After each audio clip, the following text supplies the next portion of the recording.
Olá, amigos, companheiros queridos de estudos, de leituras, de reflexões, amigos queridos que nos unimos para agradecer a Deus a bênção do dia de hoje, a misericórdia divina da reencarnação com a oportunidade do conhecimento que o Espiritismo a todos nós proporciona.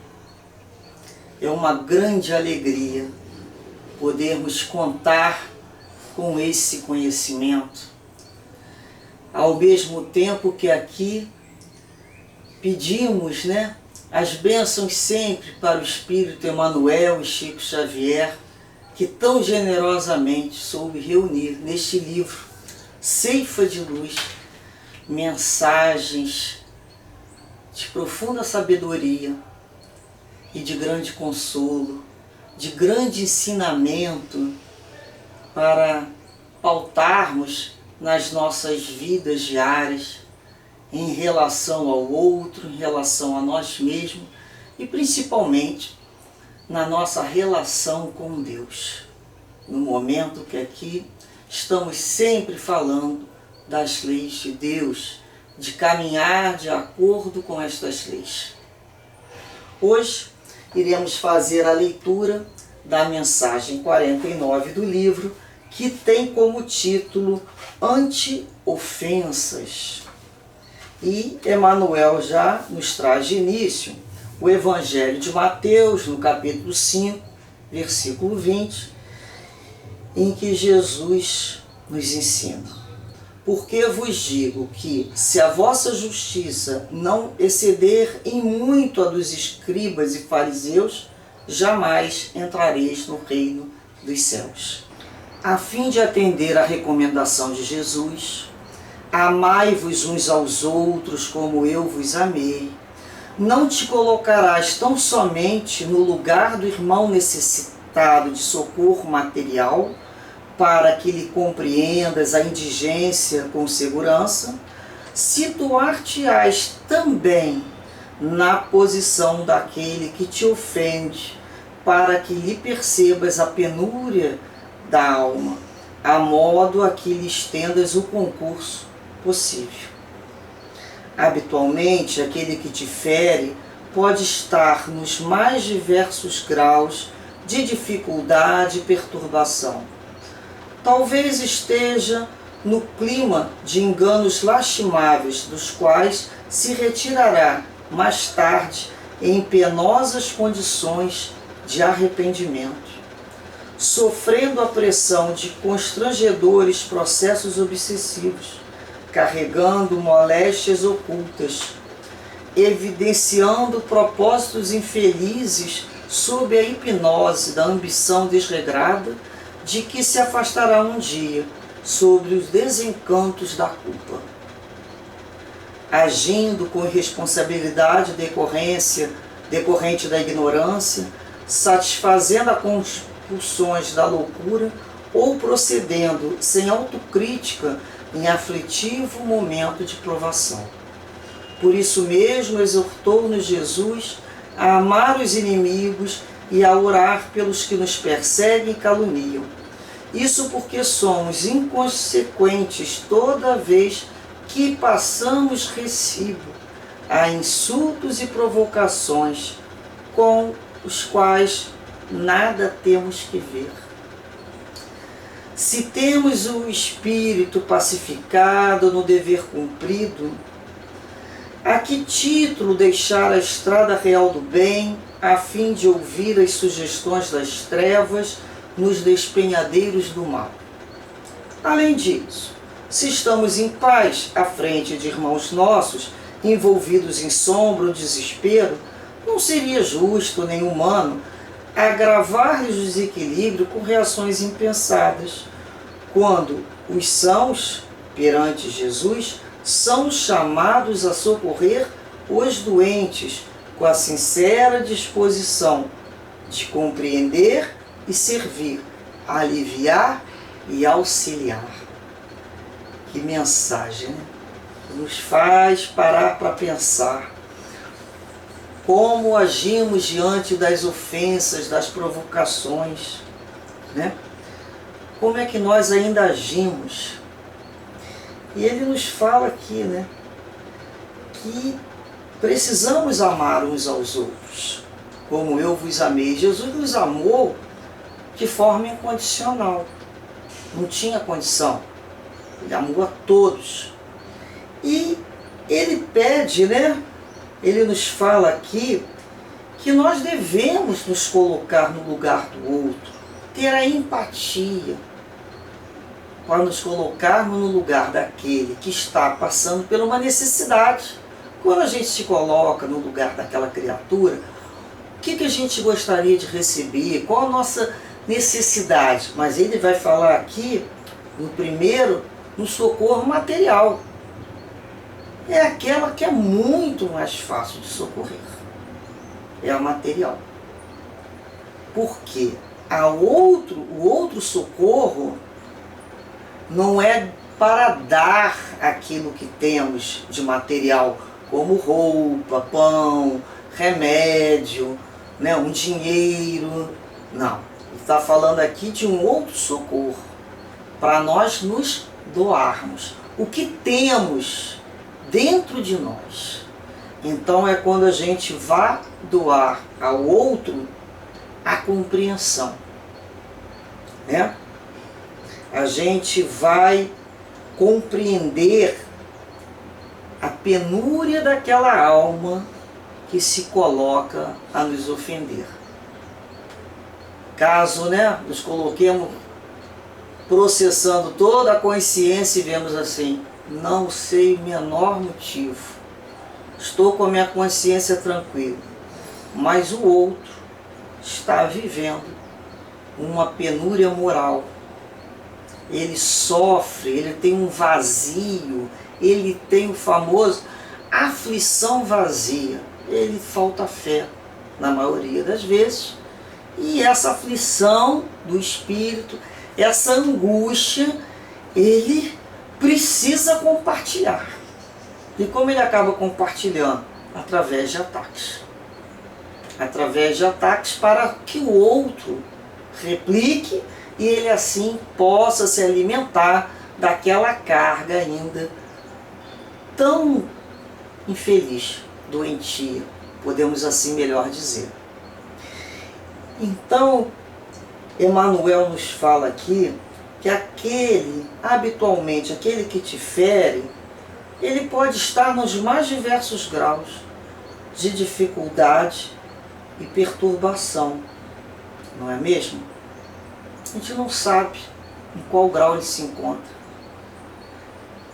Mas, certamente, né, ele mais tarde vai sentir o arrependimento daquele engano dele. Assim como nós hoje já somos capazes de olhar para trás e nos arrependermos de diversos comportamentos, de ofensas que muitas vezes fizemos ao outro, por ignorância da lei de Deus, por desespero, por falta de fé. Não é assim? Então, é um engano lastimável. Outros estão sofrendo processos obsessivos. Eu acho que a maioria sofre de processo obsessivo mesmo, que a criatura ainda invigilante, todos nós deixamos às vezes as brechas para esses processos de obsessão para perturbar o outro. Então, nós reparamos que quando não temos a devida vigilância, sofremos influências de espíritos perturbadores que nos utilizam como instrumento da vontade deles. E a lei divina permite inúmeras situações, porque na maioria das vezes também esse outro que vem nos perturbar é o instrumento da nossa prova. Precisávamos passar por aquela prova. Precisávamos de um instrumento Quem é que está ali com invigilância? Ah, pega aquele ali que está invigilante. Então, esses próprios espíritos inferiores influenciam só pelo prazer de ver briga, pelo prazer de ver um grande desastre. Eles têm prazer no mal. Eles se comprazem desse tipo de situação. Por isso que ele fala que não temos noção do grau que eles se encontram. Então, o outro é o instrumento da minha prova. Prova de quê? Prova da paciência, principalmente. Prova da paciência. Prova do silêncio diante de uma ofensa. A gente lembra, né? Que Chico Xavier aprendeu com a sua mãezinha diante das ofensas que ele recebia, e ela lhe aconselhou a tomar a água da paz. Ele demorou a entender o que era a água da paz, né? Até que ela explicou. Coloque, quando você for ofendido, quando alguém te chatear, pega um golinho de água, coloca na boca. Aquilo vai ser a água da tua paz. Pega a sua língua e se permita banhar naquela água. E não engula enquanto não passar a vontade de responder. Mantenha aquela água na boca. É a água da paz. Bonita, né? Quando a gente para pensar. Olha, eu já fiz isso. Eu posso dizer que eu já bebi várias garrafinhas de água nessa situação. E que me foram muito úteis essa orientação para aprender a calar, a segurar mais um pouco. Um pouco mais. É quando a gente fala, um pouquinho mais. Dá para aguentar um pouquinho mais, né? Dá para aprender a relevar ao invés de revidar? É possível? Um pouquinho. Então a água da paz ela funciona como esses pouquinhos. Outros estão carregando moléstias até o corpo, problemas do próprio cérebro, que mexem com toda a questão, né, de noção até de senso comum, de coletividade, de possibilidade da maneira de agir. Outros estão sobre a hipnose da ambição, outros são decorrentes da ignorância, né, agem assim porque são irresponsáveis e desconhecem a lei de Deus. Ainda não perceberam que vão ter que depois dar conta daquilo que fizeram. Vão agindo, mas depois vai sentir o desencanto, né, lá da culpa, do remorso, do arrependimento, e vai ter que se reajustar também à lei, como nós estamos nos ajustando à lei. Outro ele fala compulsões da loucura, ou procedendo sem autocrítica, né? São aquelas criaturas que entram naqueles processos compulsivos e elas se alimentam daquela própria atmosfera. Por isso que Jesus nos ensinou como profilaxia aprender a amar e a perdoar. Amar não só aqueles que nos amam, mas aqueles que nos perseguem, que nos caluniam. É fácil? Não, não é fácil. Sabemos bem que é um aprendizado do qual iremos ter que renunciar o nosso lado ainda orgulhoso. É verdade. Nós vamos ter que trabalhar muito esse tal de amor próprio. Será que ele não ficou em demasia? Será que ele não está muito inflamado? Então é um momento de prova. Então Jesus, ele nos fala aqui, somos, né, Emmanuel fala que nós somos inconsequentes. Não percebemos a consequência no momento que passamos recibo ao insulto e provocação do outro.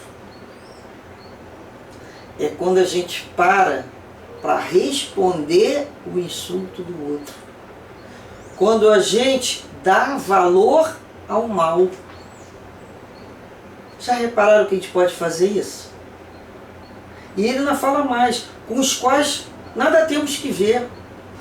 Vamos imaginar que nós estamos caminhando, né, lá num trecho lá da avenida, e uma criatura dementada muitas vezes, uma criatura que está alcoolizada ou sob efeito de outros anestésicos, começasse a nos falar impropérios, bobagens, nos xingar, falar mal da nossa moral, nós olhássemos o estado daquela criatura, nós iríamos parar para discutir com ela? Não, né? Por que não? Porque nós sabemos que não temos nada a ver com aquela situação, que não é pessoal, ela está em total desequilíbrio. Está claro que ela está em desequilíbrio. Mais desequilibrado seria eu se parasse ali para discutir com aquela criatura. Então, a gente caminha. Por que a gente também coloca não tenho nada a ver com aquela situação? Porque quando a gente está com a consciência tranquila do nosso dever cumprido, nós estamos dando conta para Jesus e para a nossa consciência. Isso é que nós precisamos dar conta. E o restante? E as outras pessoas? Inclusive aquela que está me ofendendo. Elas são tão escravas quanto eu do Senhor. Perceberam a diferença? Então eu preciso dar satisfação, parar para dar uma satisfação à minha consciência, ver o que eu estou fazendo realmente, e a Deus, e a Jesus. Isso sim eu preciso. Agora o outro, que é tão escravo quanto eu, posso seguir tranquilo lá, né? Então eu não vou ficar ali paralisado ouvindo sugestões do mal, porque eu tenho a minha consciência tranquila e aquela criatura é dela.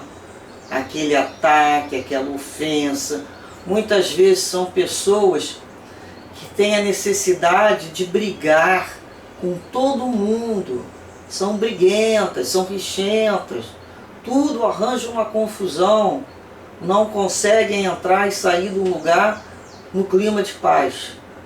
Quando não tem ninguém lá para dar ouvidos a elas, começam a fazer barulho, mexem nas coisas, deixam as coisas cair, começam a pisar, fazendo barulho. Por quê? Porque ela quer perturbar.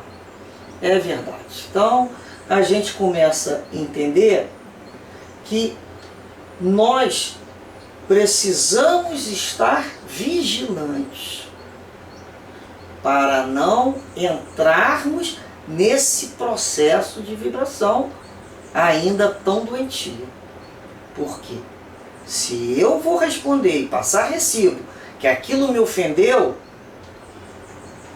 era tudo que aquela criatura queria. Tudo. Qual é a forma que a gente consegue fazer com que esses espíritos desistam? Pelo cansaço.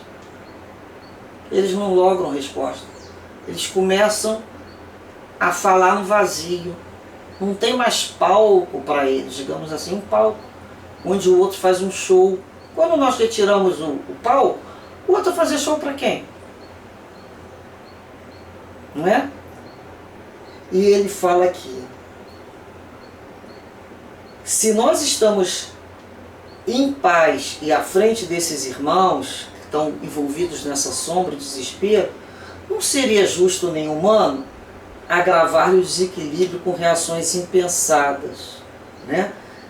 Ou seja, reativos, impulsivos, automatizados ainda, em reações grotescas muitas vezes, reações truculentas de uma personalidade ainda dura. Porque nós que estamos com um pouquinho de luz perto deles, somos os sãos. Nós já temos condições de socorrer esses doentes com sinceridade. né, de compreender, servir, auxiliar e aliviar. Como? Se muitos deles a gente fala assim, se eu chegar perto, parece até que fulano morde, né? A gente afasta, né? Afasta, começa a entrar em prece. Começa a entrar em prece, pede para que Jesus, né, os envolva com paz. Jesus, o médico das almas sofridas, que os envolva. A gente começa, numa prece, imaginar Jesus abraçando, envolvendo, porque Jesus tem amor suficiente, porque às vezes eu também não posso não ter, mas eu já tenho a vontade de servir. Eu já entendi que ele é aquele doente, só que ele está bem arrumado, só que ele tem título, ou só que ele está ali numa posição, mas é uma alma adoecida. Se nós pudéssemos ver além da matéria, iríamos ver um espírito ali, muito sofrido ainda naquela situação de perturbar, por ser perturbado, né?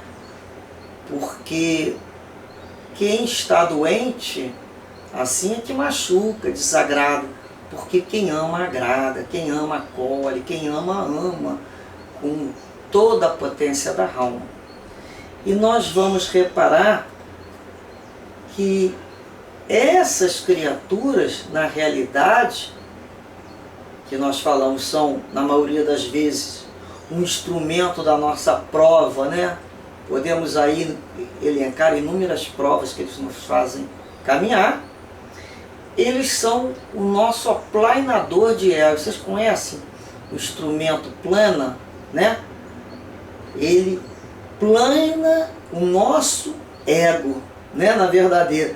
Ele é como se passassem a ferro e a fogo os nossos amassados psicológicos que trazemos.